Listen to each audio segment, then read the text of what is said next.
Welcome to Counterpoint. My name is David Clement, and I'm filling in for Tanya Granick-Allen.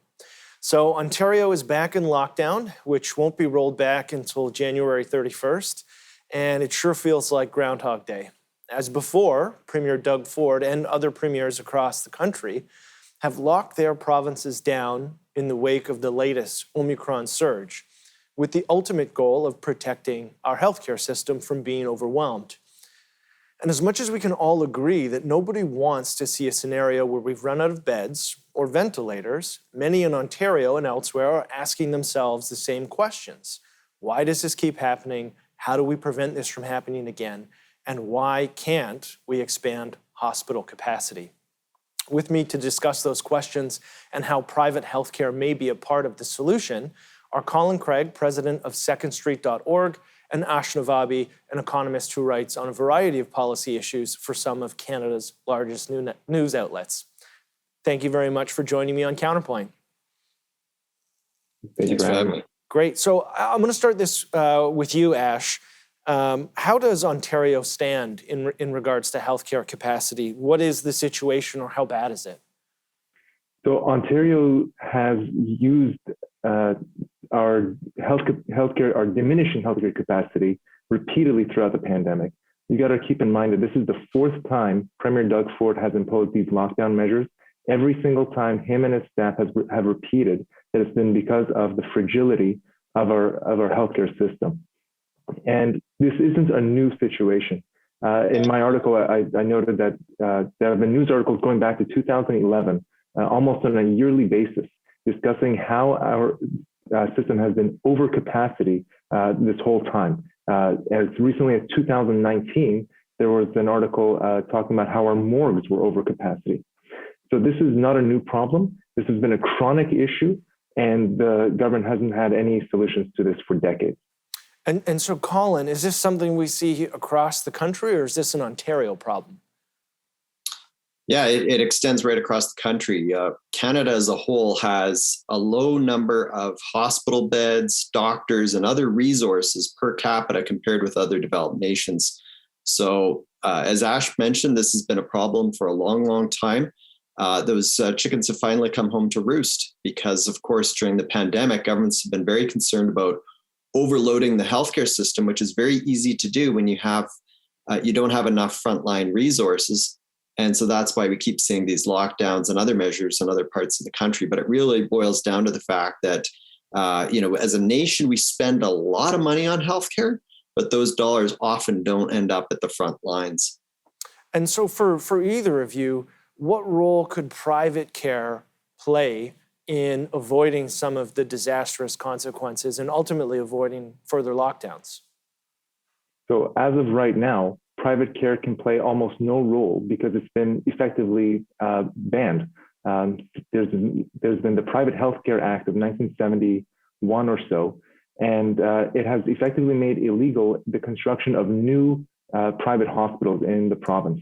Every hospital since has been controlled by the Ontario government.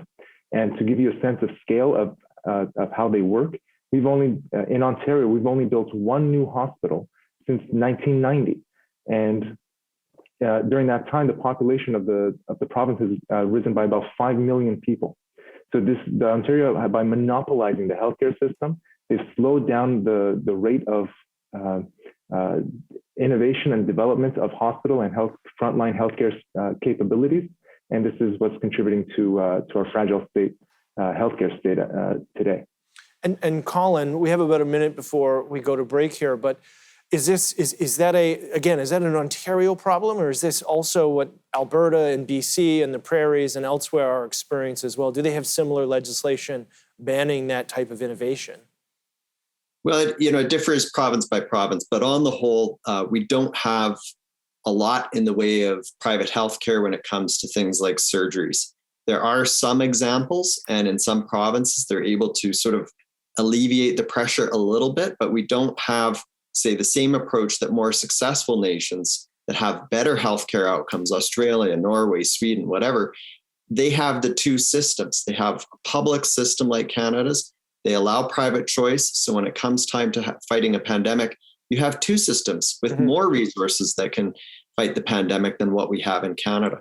Yeah, great. Okay, so we'll be right back. We'll touch more on that when we come back from our break.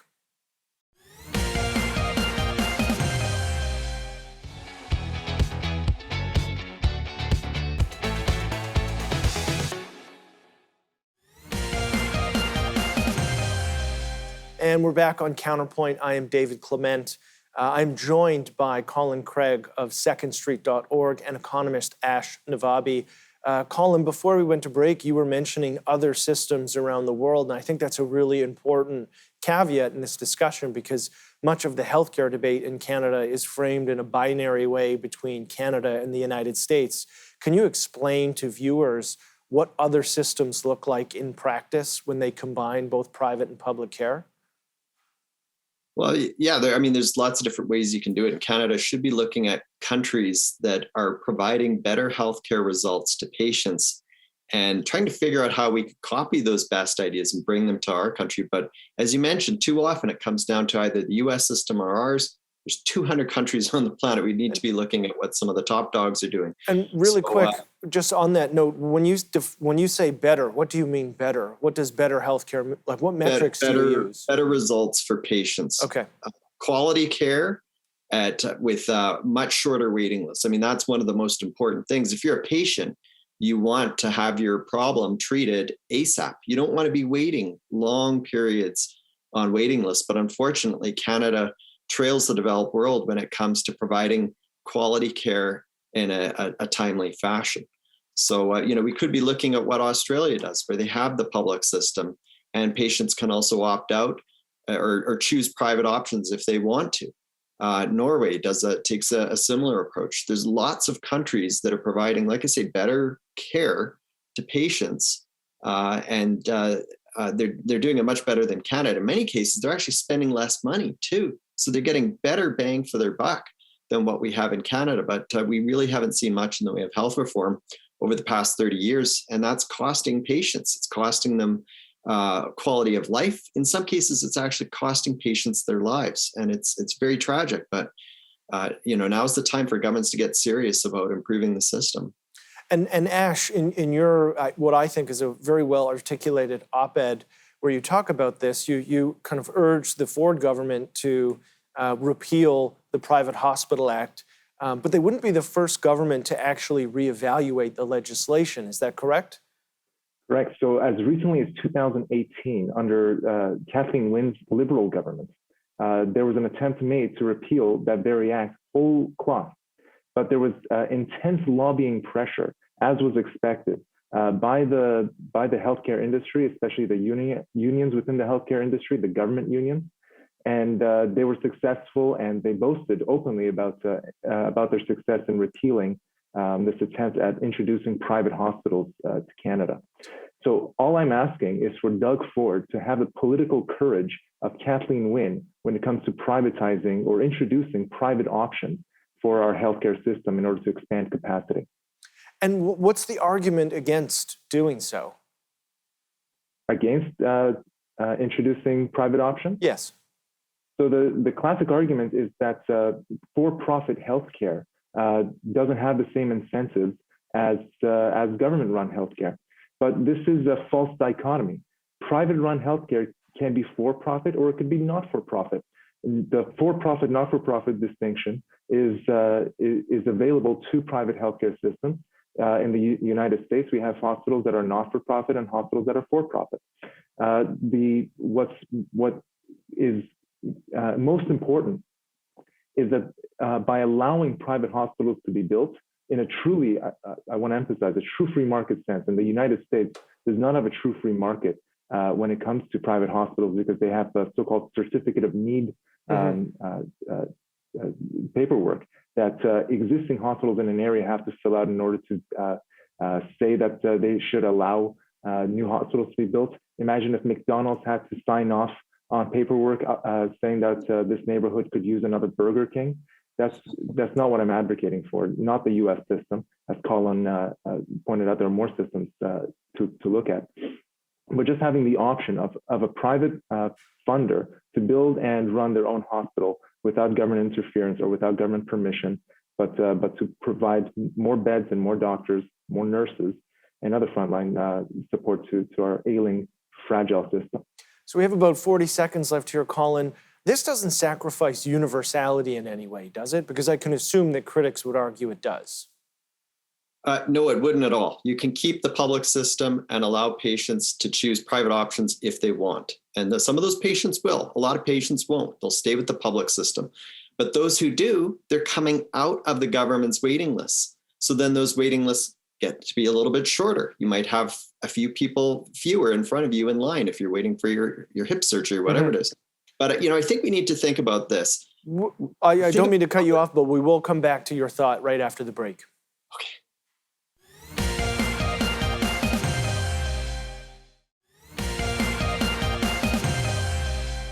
And we're back on Counterpoint. I'm David Clement. We're here with Colin Craig of secondstreet.org and economist Ash Navabi. Before the break, Colin, you were mentioning the universality of healthcare with a system that has competing options, both public and private.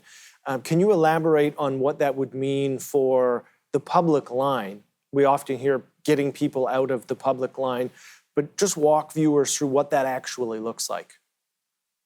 Sure. Well, imagine that you're waiting to get your hip done and there's 500 people ahead of you in line. That's what the system tells you. The government tells you you're going to have to wait. You've got these other 500 people.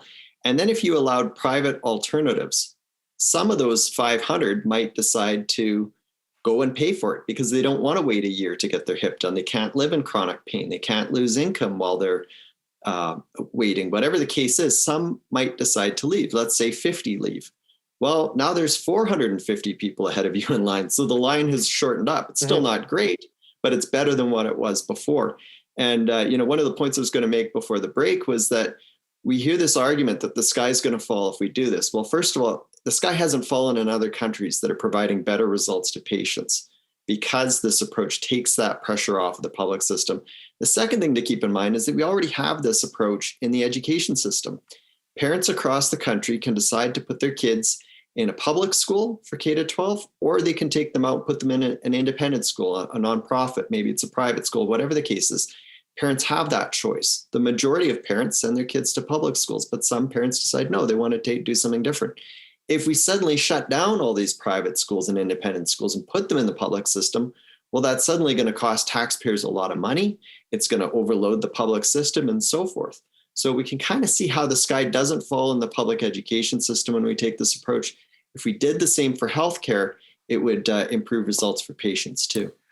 And so you mentioned wait times, and I'll throw this to either of you, but I guess I'll start with Ash. What are the consequences of these wait times? I mean, we see headlines in the pandemic about people having canceled surgeries and waiting a really long time, but surely that isn't something unique to COVID. That's, I assume, something that's existed for quite a while in our healthcare system?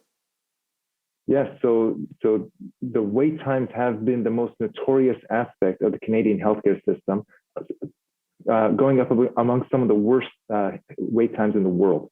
So again, the reason for this is that there's a lack of options. There's a limited quantity of hospital beds and doctors, and limited only because of government policy. Without this government policy of monopolizing healthcare, we would have many more beds, many more doctors, many more nurses available to treat many more patients in a timely manner. And I may have this assumption wrong, but don't some provinces already outsource some of their healthcare and pay for it to the United States? I may be mistaken on this, but if I remember correctly, there are instances where surgeries are delayed and Canadians will get surgery covered by their provincial insurance in the United States. Is that correct? Yeah, so that does happen sometimes. But before the pandemic, my understanding is that would kind of happen on a one-off basis here and there. Sometimes if there was particular urgency, you might see a little bit more of it. Manitoba actually is talking right now about sending several hundred patients to the United States, just over the border to North Dakota, to get them their back surgery. And, David, you asked about what the end effect is to patients. Well, often it's chronic pain. Imagine spending a year of your life, 2 years of your life with chronic pain. That's very difficult to go through. It causes mental health issues as well. In some cases, patients end up with additional complications because they're on a waiting list for a year and they're popping painkillers, and those painkillers start to affect their liver and other problems. We've actually heard of cases where patients have died because they had to wait too long. That's not that uncommon. We actually do reports every year called Died on a Waiting List, where we look into this. It's thousands of cases where patients are dying. And you're spending the final years waiting for hip and knee operations, sometimes cardiac surgery. When you say waiting, are we talking about critical care, like something like a cancer surgery, and they pass away from the complications of waiting? It's both. Judy Anderson, a retired nurse in Ontario, sat down to tell us her story last year. And in her case, her daughter Shannon had to wait too long before she could get her heart procedure done. And sadly, she passed away.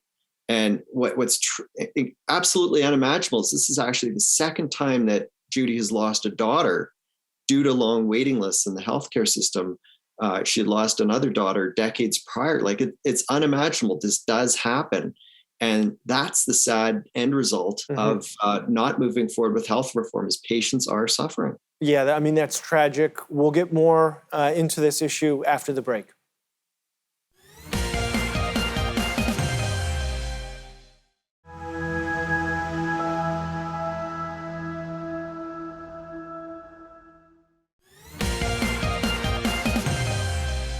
And we're back on Counterpoint. I'm David Clement. I'm joined by Colin Craig from secondstreet.org and economist Ash Navabi. We've been talking all things private care, both in response to COVID and outside of COVID. But I think one of the looming questions is, do Canadians want this? When polled, do Canadians or are Canadians open to the idea of private care? And so I put this to either of you. Do we have any evidence that this is something that Canadians want? So we actually did some public opinion research at the end of 2021. We hired Leger, a national respected pollster, to look at this issue. And what we found was that there's been an increase in the number of Canadians who are open to the idea of allowing patients to pay out of pocket at private facilities if they don't want to use the government system. 62% support that option. And that's up from 51% just before the pandemic began. So there's been a significant increase there. I think it's good news for patients, because if governments, as Ash and I have been talking about, if we have these two options and more choice available for patients, ultimately that's a good thing. And so, Ash, do you think that some of that uptick is a result of the pandemic highlighting these problems? So with or without a pandemic, we've had increasing wait lines and worsening results in our healthcare system. And that's just because of the nature of the fact that this is a government monopoly, and decisions are not made on a profit and loss basis, but on a bureaucratic basis. And when you make decisions on a bureaucratic basis, you have to choose some arbitrary measure, some arbitrary outcomes to pursue and forego others without any concern about costs. And this is what happens, and what we ended up with is the choice to have long wait times, but allegedly universal access.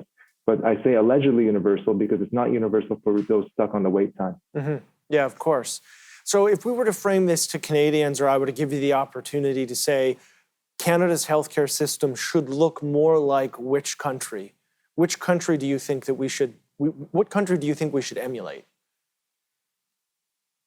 So I would say that Australia is a good one to look at. They outperform Canada when it comes to results. They don't spend as much, so they're getting better bang for their buck. They have more choices as patients. Like I said, you can use the public system in Australia. You can use the private system. You have that choice. So I think they'd be a good one to look at. A lot of European countries are worth taking a look at as well. Ash, do you have any suggestions on who Canada could emulate? Well, emulation is difficult because every country has unique political and constitutional restrictions. Sure. But I think it's definitely worthwhile looking at what's happened in Sweden over the last 2 years, a country which has never implemented the sort of lockdowns that we had here. And even though they were alleged to be invoking an experiment of mass suffering and death, their hospital system handled just fine and continues to handle just fine. Even though most citizens went out and lived their lives pretty much normally as before the pandemic. So it's worth investigating as well. And so it would be of your opinion that if we had a healthcare model more like Sweden, we would be better prepared to deal with any uptick in hospitalizations, therefore decreasing the need for some of these lockdowns, which of course have pretty devastating impact on mental health and the economy? So again, the point was at the beginning of the pandemic, the warnings were that if we do not lock down, our hospitals will be overcrowded. Mm-hmm. People would be dying in the streets. Those were the actual warnings of the press and others. But Sweden did not lock down, and they did not have a hospital crisis. So the fact that they didn't lock down and their healthcare system survived is worthy of study just for that reason. Well, it's been a pleasure to have you both on the program. Thank you very much for joining us. Incredible insights, as always. Thank you. Thank you. Thanks for having me. And so there you have it. Can private healthcare help alleviate the problem of overwhelming? Can it help us deal with COVID? Can it decrease wait times? Is it something that Canadians want? I think the answer might be yes. I'm David Clement. Thank you for joining Counterpoint.